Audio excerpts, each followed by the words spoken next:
let's get moving. Chaim Ekstein, you came across my radar and a lot of other people's when you did that big article in the Ami magazine about wedding expenses. You're trying to make a wedding for $10,000. I saw it. I was very intrigued by the idea. My whole family discussed it. A short while later, I wrote a post that went viral about wedding invitations. I wrote that I don't see these paper invitations. They come, half the time they get thrown out. I don't know what the point is. It's a waste of money. Send me a text, send me an email. And then someone connected us and they brought us together. So we're talking today, and I'd love to learn about who you are. What made you take on this campaign? What brought you to this place? Okay, so let me tell you this, Joel. The whole thing started, I'm in the financial services business for the past 20 years already, and I see people's finances. I see where they're struggling, I see where they have goals, and I see where all their goals and their planning fall apart when it comes to simchas, when it comes to making chasanas. And a few weeks ago, about 6 weeks ago, I think it's already 6 weeks, my son got engaged, Baruch Hashem, and I had a conversation with the Mechut. You know, he's a hard-working person, and he's making parnosa, but he doesn't have extra money to just throw in the garbage, like most of us don't have.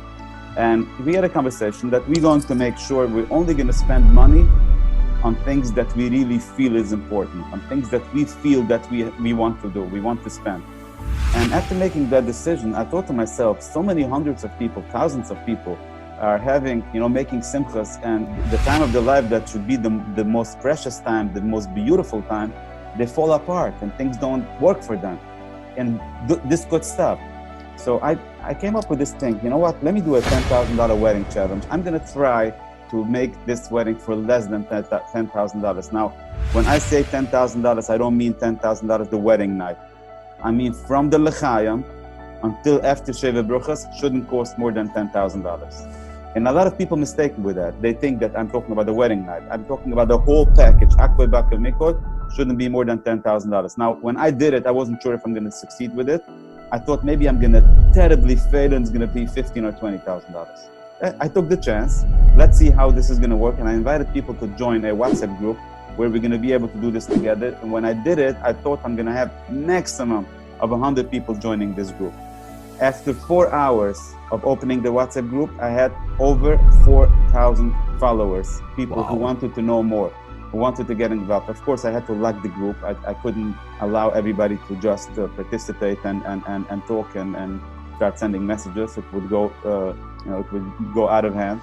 So I started posting things, and then all of a sudden the media was all over me, including the Ami magazine. They came to me, they asked me for an interview. I gave them an interview. And this is, I had, I think, over 12 or 13,000 views on LinkedIn itself on this Ami interview. This is how it all started. And then you sent this message about the invitation that you got frustrated, which happens to be, I spoke to my wife yesterday about it, and she said that she's a big fan of still sending paper invitations. I'm just telling you, I don't like it either. But, there are still some people who don't have WhatsApp, that don't have so much access to email, the stay-at-home moms, and they have their own thing, and they want to know about simchas that's going on. But this is how we got connected. I think that's one of the points of your campaign is everyone should do what they think is right for them, not what is the norm, not what you have to do, but what you should do. Because if your wife likes invitations and she feels that other people need it, great, then that's what you should do for you. Or that's what other mechutunim should do for my wife. They should send her an invitation. But for most of us, why do we need invitations? I mean, most of us, we send invitations to the whole town that, they're not even interested in the whole chassan. Why should we send it? But even for the people who are interested, send them an email. Send, put it on your WhatsApp status, send a broadcast on WhatsApp. Why do you need to send paper invitations? Forget about the cost. I'm talking about, it doesn't even make sense. It's not efficient. It's not an efficient way to invite.